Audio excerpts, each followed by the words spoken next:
8 de mayo de 1945. El Tercer Reich acaba de capitular.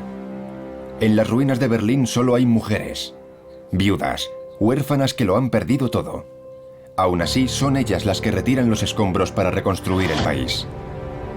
Auténticas heroínas inmortalizadas en las grandes ciudades alemanas.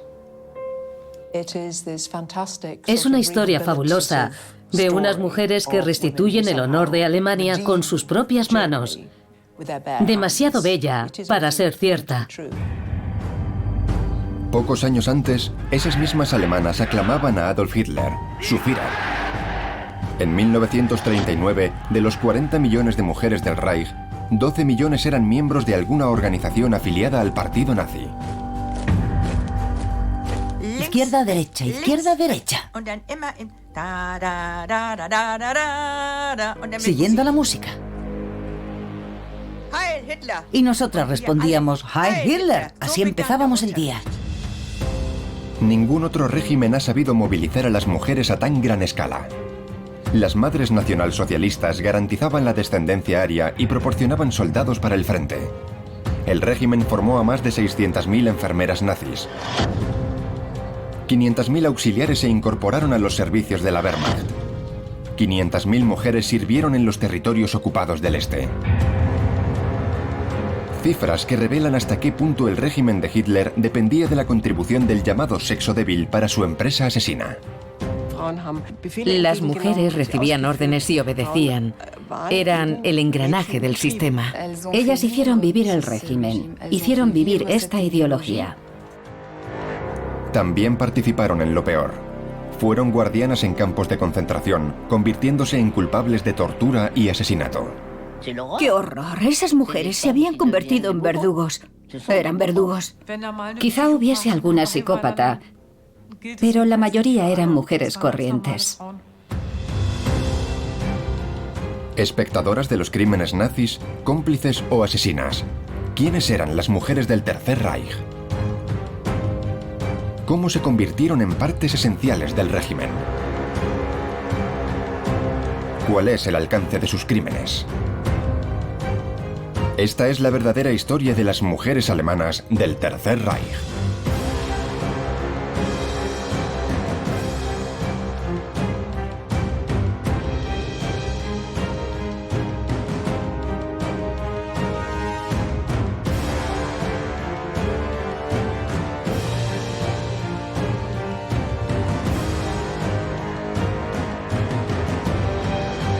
Las mujeres del Tercer Reich.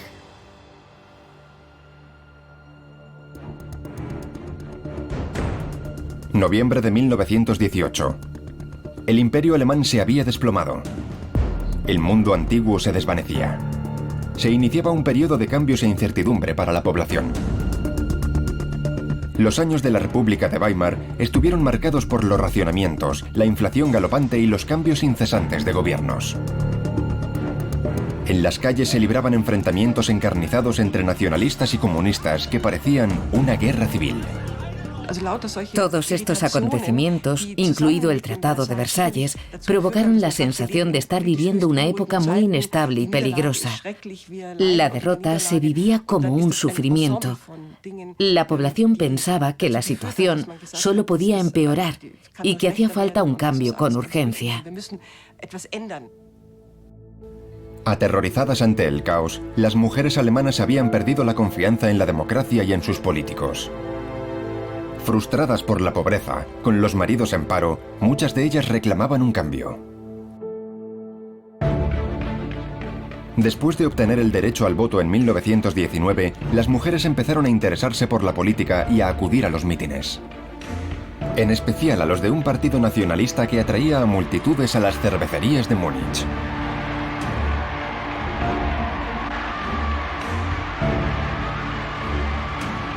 Las primeras activistas dejaron por escrito sus recuerdos en cartas, diarios y autobiografías.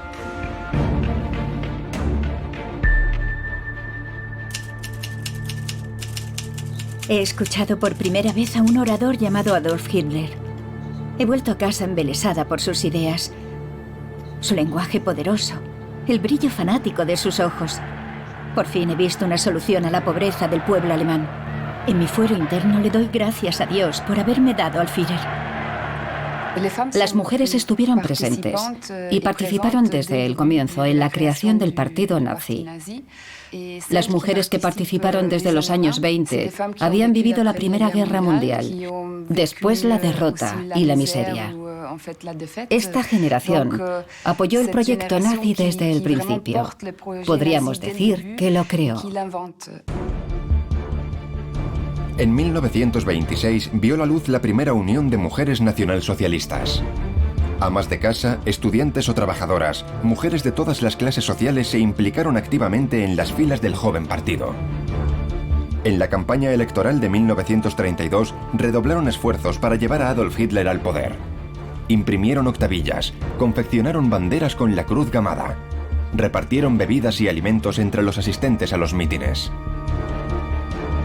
Incluso pusieron en riesgo sus vidas en alguna ocasión.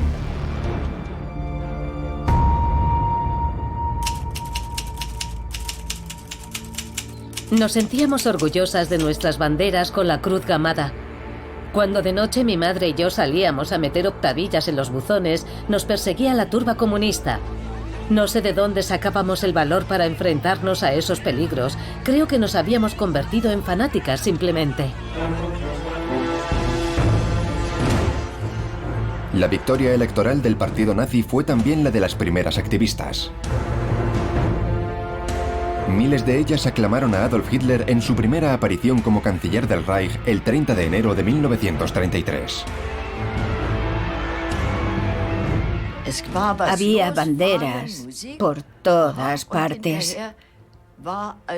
Música y luego el discurso de un hombre que decía, es el momento de hacer lo que yo digo. Yo era una niña y creía que no podía salir mal. Todo lo contrario, después de unos años de inestabilidad, esas palabras me reconfortaban. El partido nazi supo sacar provecho del fanatismo femenino de su esperanza en un mundo mejor. Buscó un papel para las mujeres que permitiese valorarlas al tiempo que servían a los objetivos del Tercer Reich.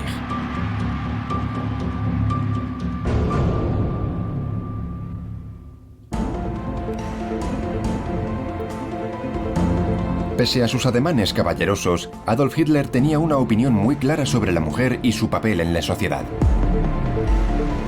En uno de sus numerosos monólogos declaró ante sus colaboradores más cercanos: el deber de la mujer es estar guapa y tener hijos.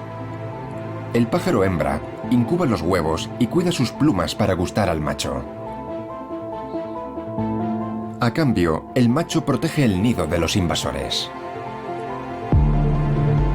Estaba todo dicho. Para Hitler, el orden mundial y la política eran cosa de hombres. No había sitio para las mujeres. Hitler insistió en la subordinación de la mujer al hombre. A partir de 1921 se aseguró de que las mujeres no pudieran ocupar cargos en la dirección del partido. A lo sumo podían ser compañeras en la lucha, pero solo en cargos de categoría inferior.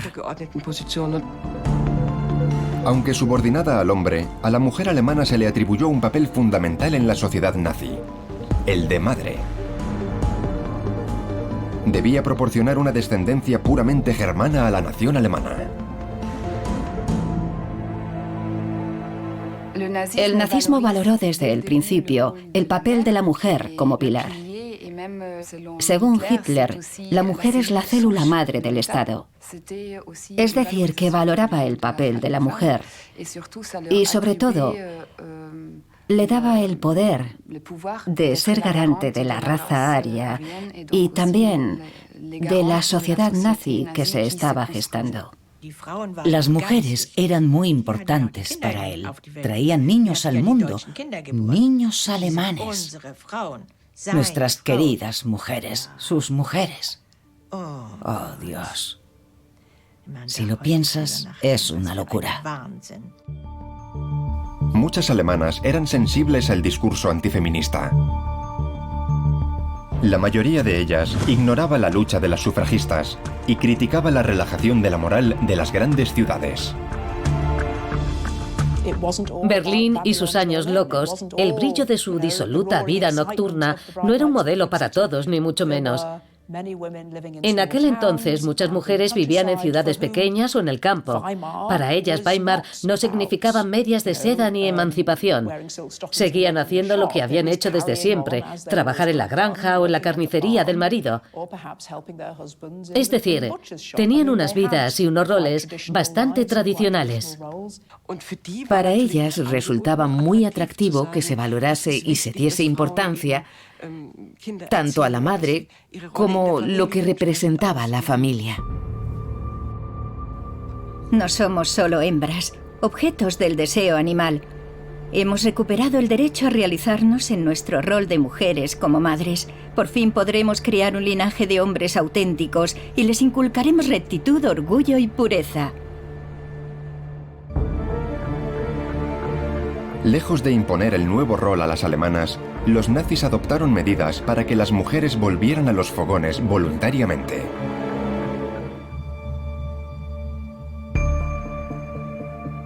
A partir de 1933, el régimen ofreció un préstamo marital en forma de cheques regalo a las parejas jóvenes que quisieran crear una familia. Podía llegar a 1000 marcos imperiales, es decir, el salario anual de un trabajador. El régimen quería niños, pero no cualquier niño. La primera condición era que la pareja se sometiese a un exhaustivo reconocimiento médico. El reconocimiento médico determinaba si la pareja estaba sana o no según los criterios nazis. Es decir, no padecer ninguna enfermedad hereditaria, ser fértiles, no padecer ninguna enfermedad de transmisión sexual. Solo querían madres sanas, que tuviesen hijos sanos. El deber de la madre alemana era reproducirse, pero solo para tener hijos sanos. Por cada nacimiento, el reembolso del préstamo marital se reducía un 25%. La deuda de las familias se saldaba a partir del cuarto hijo, descendencia mínima exigida por el régimen para el mantenimiento de la supuesta raza alemana. Segunda condición para la obtención del préstamo. Las mujeres activas debían renunciar a su trabajo. Los empleos que dejaban libres eran ocupados por hombres. El resultado fue un espectacular descenso del paro. La economía alemana volvía a crecer. Recuerdo que me sentí aliviada al ver que volvía la tranquilidad después de años de caos. Todo volvía a estar en orden. Para nosotros, las banderas rojas, blancas y negras con la esvástica eran tan solo un detalle más. Hitler quería cuidar de las madres alemanas, indispensables para sus proyectos políticos. Le gustaba decir: madres, vuestras cunas son ejércitos durmiendo. Por eso, el Führer creó una distinción especial, la Cruz de Honor de la Madre Alemana. Una amiga de mi madre tuvo 5 hijos. Le concedieron la Cruz de Honor de la Madre. La llevaba con orgullo y todo el mundo la felicitaba. Hubo muchas madres como ella. Tuvieron muchos hijos para proporcionarles soldados a Hitler. De bronce por 4 hijos. De plata por 6 hijos. Y de oro por 8 hijos. En total, 5 millones de mujeres recibieron la distinción. El régimen logró su objetivo. Entre 1933 y 1939, los nacimientos aumentaron hasta un 25%. Todos estos préstamos, estas distinciones, estaban reservadas a las mujeres que cumplían todos los requisitos y además estaban en el bando correcto. Los judíos, los socialdemócratas, los comunistas y otros grupos de indeseables para los nazis estaban excluidos. Se sentían orgullosos de estar en el grupo correcto y no en el otro. Estar en el grupo correcto. Esa era la clave. Las elegidas del régimen adoptaron totalmente el papel de garantes de la raza alemana y de proveedoras de soldados. Pero las mujeres también tomaron parte activa en la política de nacimientos. ayudaron a hacer una selección despiadada de ciudadanos alemanes.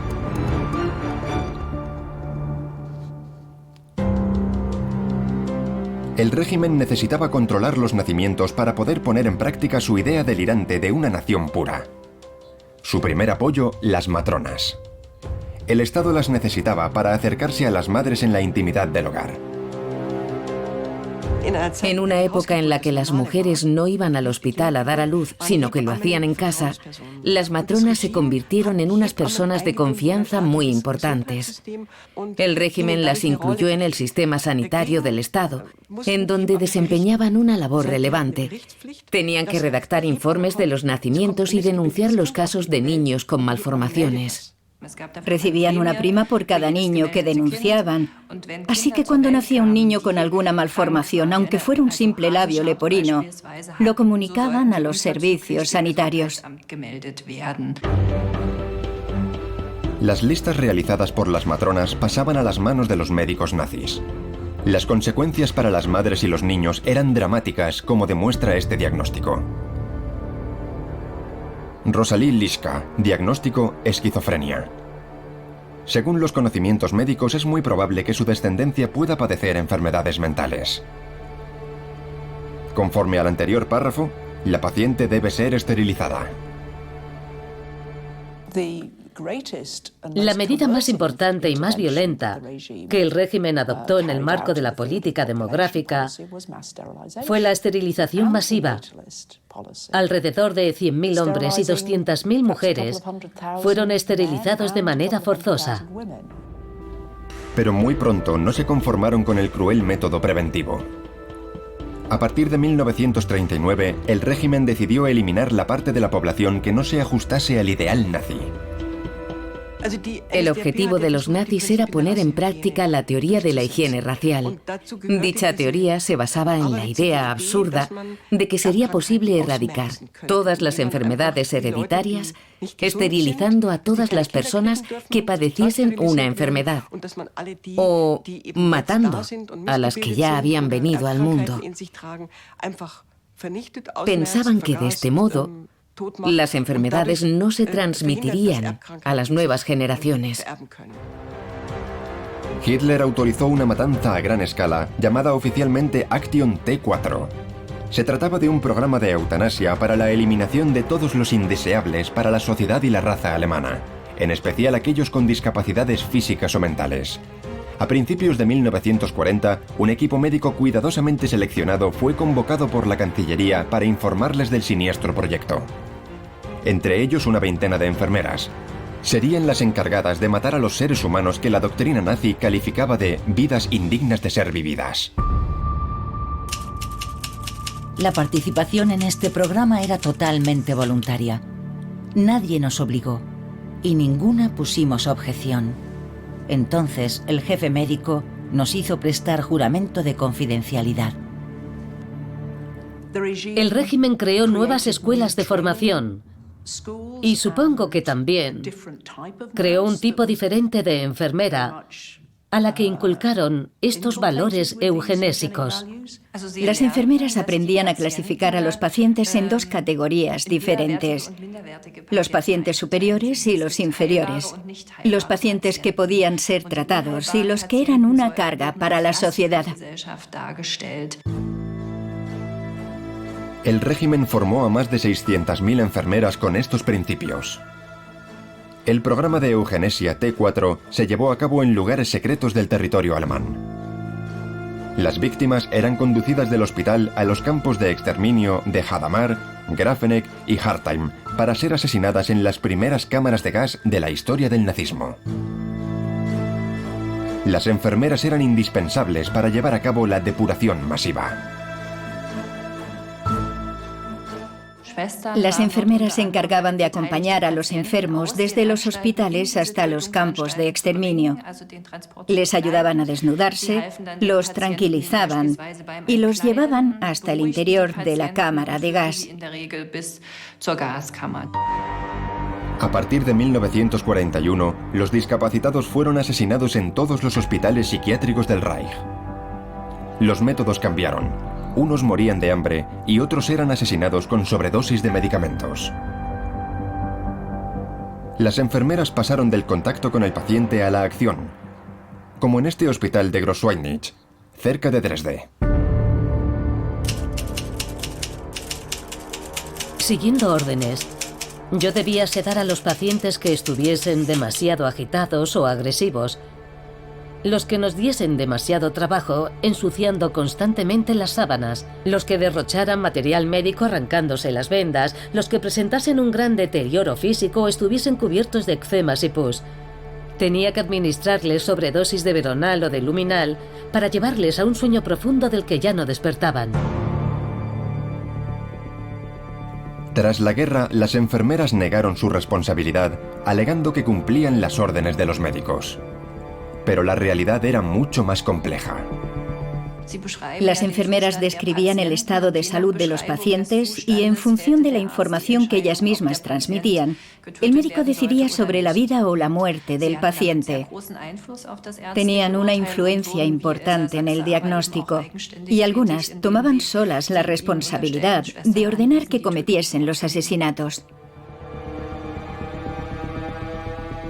Se estima que con la colaboración de matronas y enfermeras, alrededor de 300.000 personas con discapacidad física o mental fueron exterminadas. ¿Qué pasa con los niños que el régimen consideraba indignos de vivir en Alemania? Para ellos, la despiadada maquinaria de adoctrinamiento nazi iba a ponerse en marcha. El mensaje reiterado por los ideólogos era claro: los niños alemanes pertenecen al Estado. La instrucción nacionalsocialista empezaba desde la más tierna infancia con el fin de educar a buenos soldados obedientes.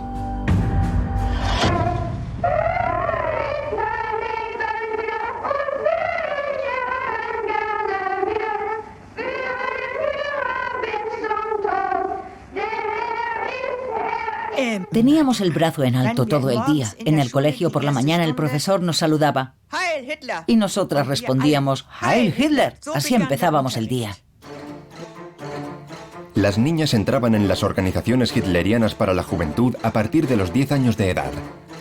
La más importante era la BDM, la Liga de Jóvenes Alemanas, el equivalente femenino de las juventudes hitlerianas. Al igual que cerca de 4,5 millones de niñas, Else y Lisa pertenecieron a una de estas organizaciones. 70 años después, nos hablan del adoctrinamiento. Fue en 1940. Yo estaba entusiasmada. Llevaba uniforme, todas las niñas llevábamos el mismo. Pertenecíamos a una unidad. No había nada más. Se suponía que era nuestro único centro de interés. Tuve que quitarme los pendientes porque una chica alemana no debía llevar pendientes ni maquillarse. Había que tener ojos azules, ser rubia, caminar recta y ser blanca como la nieve. Cantábamos mucho. Contábamos historias, nos divertíamos juntas. Un fin de semana fuimos al campo e hicimos un fuego de campamento. Era muy romántico. Yo me sentía muy bien. Me gustaba mucho ir a las reuniones. Yo era hija única y estaba contenta de poder formar parte de algo. Me sentía importante y estaba orgullosa. Orgullo y sentimiento de pertenencia a una comunidad. Para muchas niñas de la BDM era como una segunda familia. En algunos casos, la organización alejaba a sus jóvenes miembros de sus padres, llegando a provocar conflictos en los hogares. Un día mi madre me dijo: Hitler y sus colaboradores son como los demás políticos, trabajan en beneficio propio. Recuerdo que me enfadé con ella y le dije: no, mamá, son idealistas, solo quieren nuestro bien. La propaganda nunca estaba lejos. Canciones, deportes y obras caritativas eran en realidad una oportunidad para reiterar los principios de la ideología nazi y unificar las mentes. Nuestra jefa de grupo nos hablaba de Adolf Hitler. Nos decía que iba a salvar al Reich alemán de los judíos. Nos decía que los judíos eran personas deshonestas, prestamistas de dinero, y no se podía confiar en ellos. No necesitábamos a ese tipo de personas, por eso todos iban a ir a campos de concentración. Había una frase que repetían a cada momento, constantemente: los judíos son nuestra desgracia. Así, después de haber mamado la ideología eugenésica, racista y antisemita, legiones de jóvenes estaban preparadas para servir a los objetivos del Reich.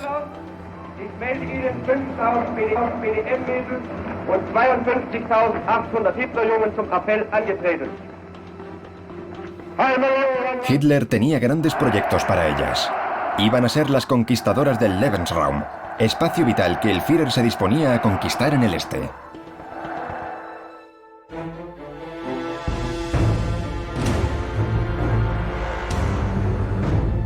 ...1939... La victoria sobre Polonia extendió las fronteras del Reich. Hitler tenía que germanizar y poblar los nuevos territorios. El régimen decidió instalar allí a los Volksdeutsch, minorías alemanes de Rumanía, países bálticos y Ucrania. La mayoría ni siquiera hablaba alemán, pero para la ideología nazi, con su ascendencia era suficiente. Debían transformarse en buenos nazis bajo la dirección de los consejeros enviados por Alemania. Las mujeres no faltaron a la cita en el gigantesco proyecto de colonización presentado como histórico para el futuro de Alemania.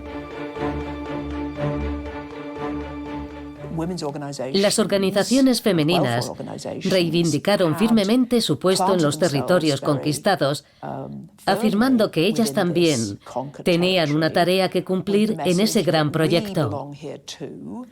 Les habían presentado el proyecto como una oportunidad fantástica para adquirir experiencia profesional, realizando un trabajo útil para la comunidad alemana. Les prometían una gran autonomía, la posibilidad de demostrar su valía y también poner su talento al servicio de la gran causa. Sin duda, era una oferta muy tentadora para estas jóvenes. Era una oferta tentadora para estas mujeres. El este te necesita. La llamada que lanzaron las autoridades tuvo mucho éxito. Más de 50.000 mujeres respondieron a la convocatoria. Else fue una de esas aventureras. Entonces tenía 20 años. Por influencia de la propaganda, fue a enseñar su lengua a niños alemanes en ciernes. Cuando iba en el tren cruzando Polonia, estaba amaneciendo.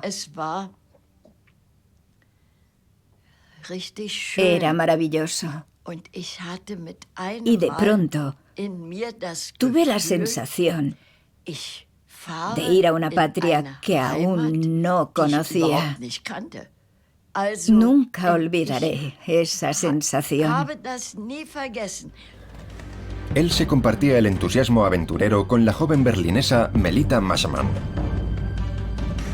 Al terminar el bachiller, Melita, que había pertenecido a la BDM y era una fanática nazi, pidió el traslado a los territorios polacos anexionados al Reich, llamados Warthegau. Trabajaba como jefa de un grupo de colonizadoras como ella.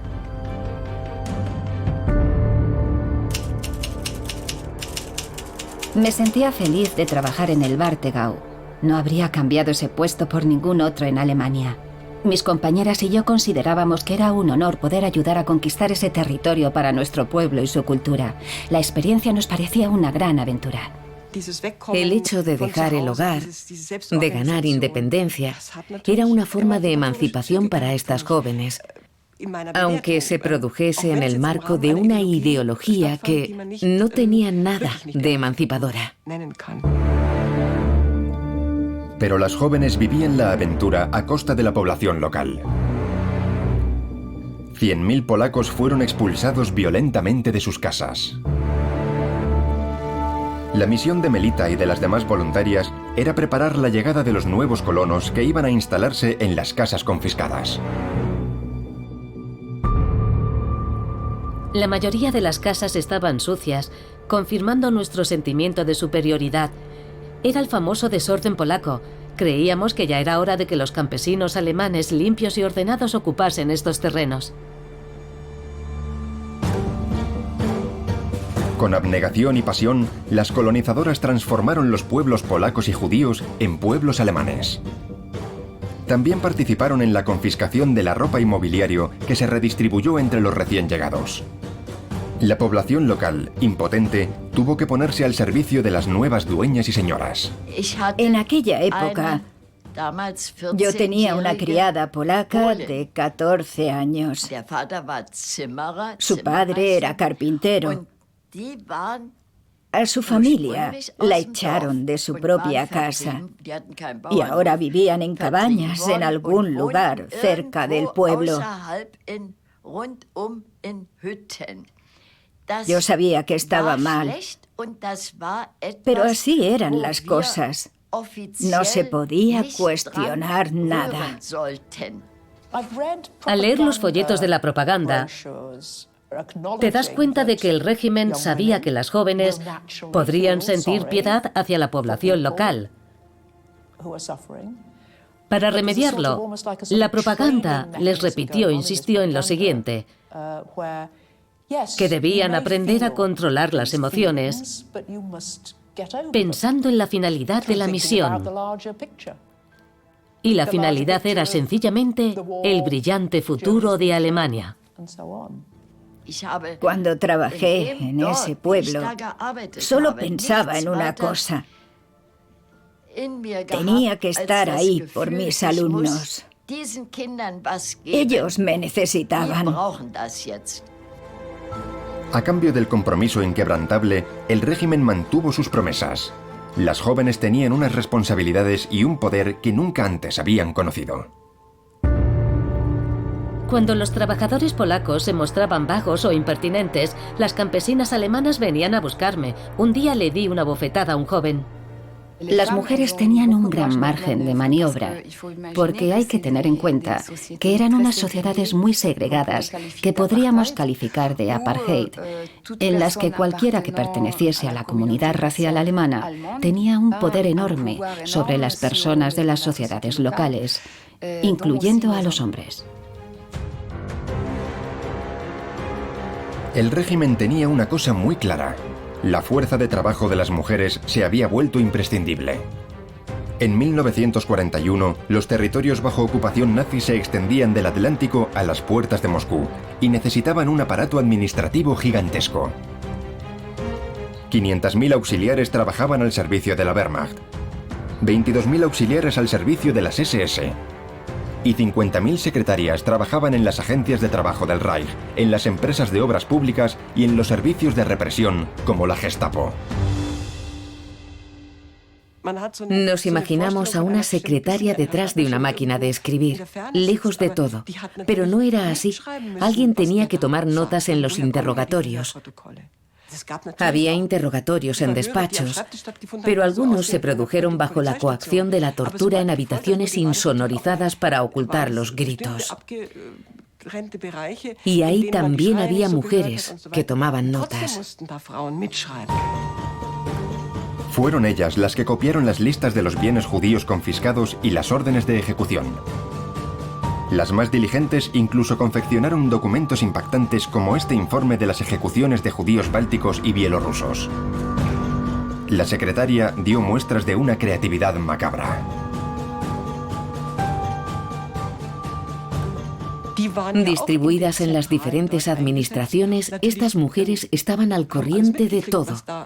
De las persecuciones, de las exacciones de la Wehrmacht, de las incursiones contra los partisanos, lo sabían todo.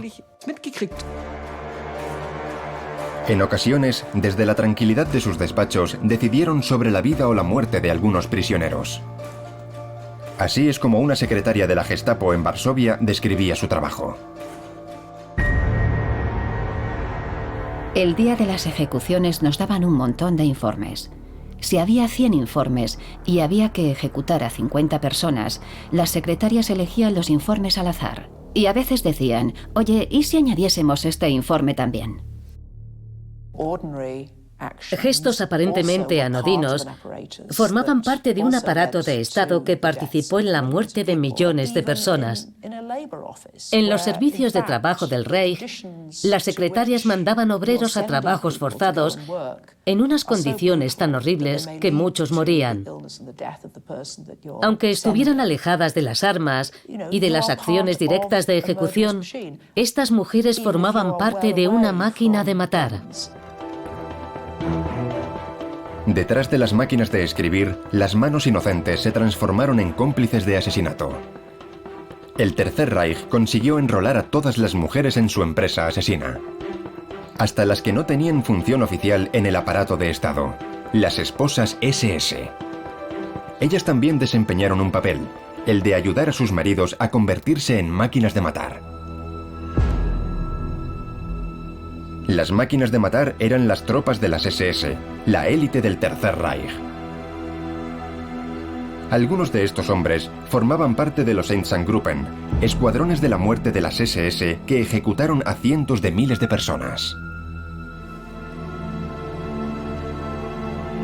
Otros trabajaban en los campos de concentración en donde los judíos de Europa murieron exhaustos o en las cámaras de gas.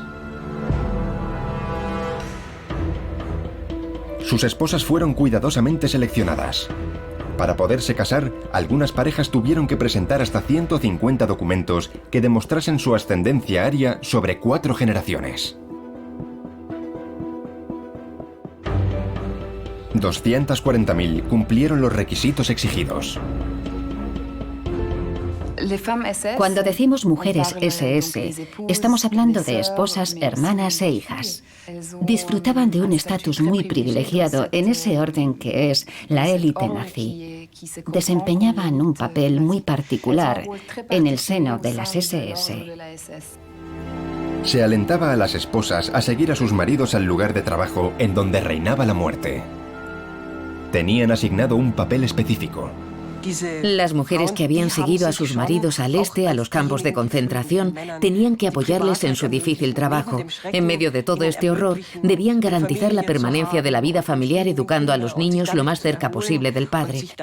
Así permitían a sus maridos descansar y estar listos para realizar el trabajo sucio en nombre del Reich. Una de estas mujeres era Lina Heydrich, esposa del dirigente nazi Reinhard Heydrich, responsable del plan de exterminio de los judíos de Europa. Se instaló en el Castillo Real de Praga, mientras que su marido supervisaba las ejecuciones in situ. Reinhard y yo somos felices. Está contento de que yo pueda solucionar los problemas domésticos sin él. En el trabajo tiene que estar todo el día disponible para los demás, tiene que tomar decisiones a veces difíciles. Por eso, le agrada que su hogar esté tranquilo. Algunas de las esposas estaban presentes en los lugares de las masacres. Participaban en los banquetes que se celebraban al final de una jornada de trabajo macabro. Por la noche limpiaban las botas ensangrentadas de sus maridos o novios. Adoctrinadas e indiferentes al horror, uno de sus pasatiempos favoritos era visitar los guetos en los que los nazis habían aislado a los judíos en condiciones inhumanas. Sobre el gueto de Lodz, Ingrid Greisa, hija del comandante del Wettergau, escribió a su novio: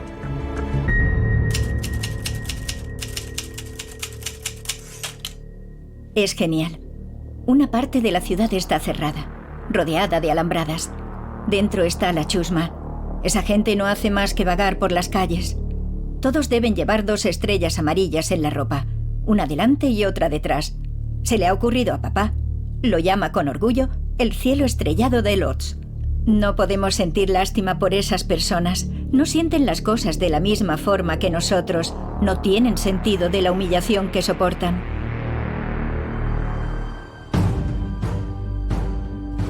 Permanecían al lado de sus padres, novios o maridos, porque obtenían muchos beneficios a cambio, sobre todo en los campos de concentración y exterminio. El comandante Rudolf Hess se mudó a Auschwitz con su mujer y sus 5 hijos. Vivían en una casa con jardín a 300 metros de los hornos crematorios, cerca de las celdas en las que los prisioneros eran torturados. Los gritos se escuchaban desde el salón de los Hess. Hay que tener en cuenta que la señora Hess desempeñaba un papel social en la comunidad SS. Solía dar recepciones.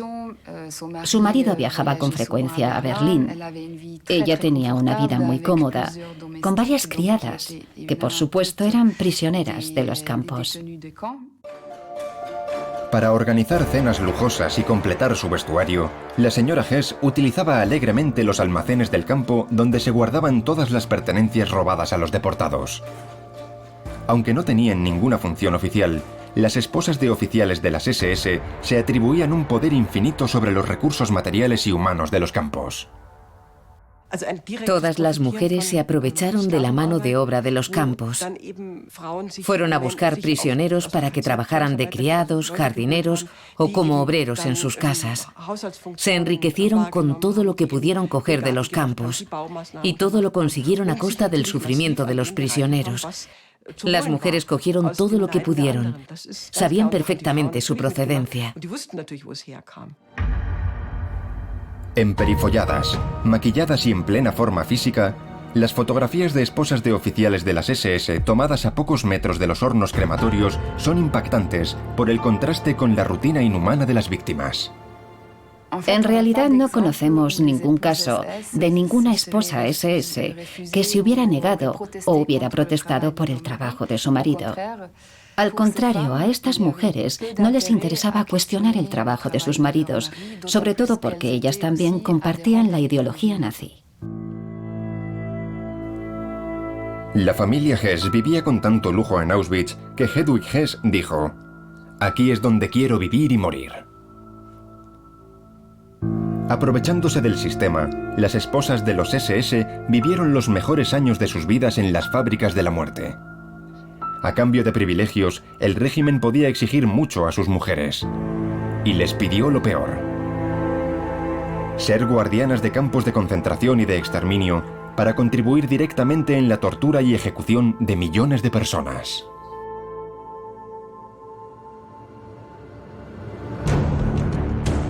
Guardiana de campo de concentración. El oficio conoció una fuerte demanda a partir de 1943, cuando el régimen decidió transformar los campos de concentración en viveros de esclavos para la industria alemana. Las grandes empresas que quisieran explotar la fuerza laboral de las mujeres deportadas tenían que proporcionar guardianas. La mayoría de ellas eran de clase baja. Muchas no tenían un auténtico oficio. Habían trabajado como criadas o como ayudantes en fábricas o en fincas. Eran trabajadoras no cualificadas. En una carta dirigida a una candidata, la administración del campo de Ravensbrück ponderaba las ventajas del empleo propuesto. No se requiere ninguna cualificación profesional para el puesto, ya que solo hay que vigilar a las prisioneras en el trabajo. Un trabajo fácil, lejos de las cadenas de montaje, que ofrecía ventajas muy atractivas. Como por ejemplo, viviendas para el personal en las inmediaciones del campo de concentración.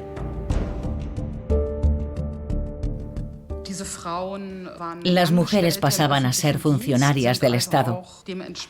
Ganaban un buen sueldo, disfrutaban de seguro médico y cotizaban para tener una pensión de jubilación. Ese trabajo suponía un ascenso social. Llevaban uniforme y pertenecían al cuerpo auxiliar de las SS. Todas las guardianas comenzaban en el campo femenino de Ravensbrück, a 80 kilómetros de Berlín. Allí se formaron 4.000 mujeres. Las nuevas reclutas, que no sabían qué esperar, al conocer a las guardianas experimentadas, descubrían la verdadera naturaleza de su trabajo. Ravensbrück era la escuela de la brutalidad.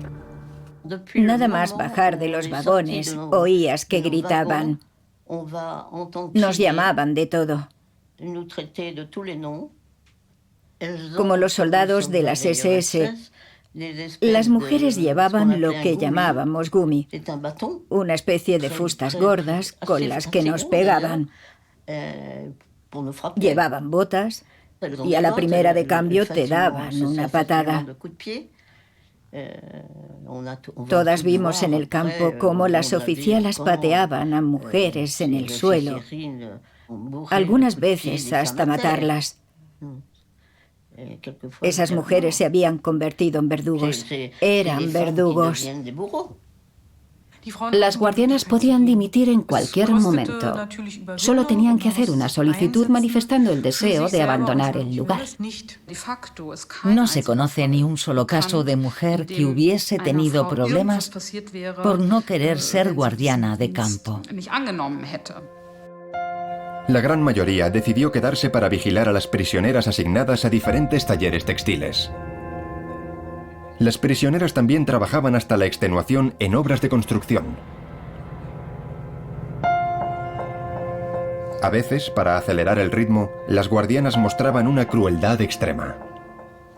Las mujeres no son tan diferentes de los hombres. Los hombres tardaban solo unos días en acostumbrarse a la violencia de su trabajo, y en el caso de las mujeres era parecido. Además, ellas se aliviaban diciéndose a sí mismas que todo era por una buena causa, para construir una nueva sociedad. Probablemente eso ayudaba para abstraerse de la realidad.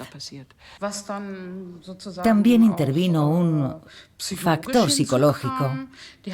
De repente tenían poder sobre otros seres humanos, sobre mujeres que venían de otras clases sociales, que venían de Polonia, de Francia, de Italia. Ellas podían decidir su suerte. Eran las dueñas y señoras de nuestras vidas. Podían decidir si vivíamos o moríamos. No hay que olvidarlo. Y en el fondo, por una razón totalmente estúpida, ellas decidían que ibas a recibir golpes hasta la muerte. El poder que ejercían sobre las deportadas y su nuevo estatus social les permitía abstraerse del sufrimiento que infligían a miles de mujeres a diario. Las fotos que nos dejaron revelan dos cosas.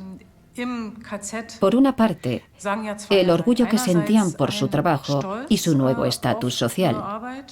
Y por otra, esas fotos muestran un entorno idílico en el que llevaron una vida agradable. Esas mujeres nos enseñan que ser guardiana de campo era un trabajo como cualquier otro. En el reverso de una de esas fotografías puede leerse: para mis padres, para que tengan un recuerdo de mis años de servicio. Este es mi dócil y fiel Greif, vuestra Herta. Crueles y despiadadas, las guardianas contribuyeron al sufrimiento y a la muerte de millones de mujeres en los campos de concentración nazis. Igual que los hombres, son culpables de crímenes contra la humanidad. Sin embargo, después de la guerra, muy pocas de ellas respondieron de sus actos ante la justicia. 1945. Con la liberación de los campos, el mundo se enfrentó al horror del nazismo. Asimismo, descubrió que las mujeres también habían participado en los crímenes. Algunas guardianas de campos, cómplices más visibles del régimen, fueron juzgadas por tribunales aliados. Todas se declararon no culpables e intentaron minimizar su función. Considero que he sido una pequeña pieza del engranaje, sin voluntad propia, en el seno de una máquina. No era libre. He vivido como las prisioneras, coaccionada. Soy inocente. También dijeron que solo habían hecho su trabajo, vigilar a las prisioneras. Y si alguna vez habían recurrido a la violencia cuando las prisioneras se habían portado mal, había estado justificado. Pero la mayoría de ellas negaron cualquier violencia. Cuando se enfrentaron a sus actos, dijeron que estaban abrumadas, que estaban psicológicamente agotadas.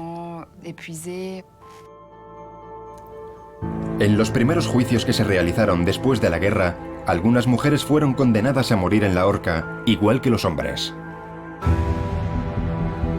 La justicia de los aliados se ocupó también de las enfermeras enroladas en el programa de eutanasia, como Elsa Sasche, de Großweinich. Condenada a 15 años de prisión, trató de justificar sus actos. Confieso haber sentido remordimientos al administrar sobredosis de medicamentos a esa pobre gente. Pero por compasión hacia ellos, olvidé mis sentimientos. Además, cumplía órdenes del ministerio. La responsabilidad debería recaer sobre ellos. Pero los juicios contra mujeres, aunque muy mediáticos en su momento, fueron la excepción a la regla.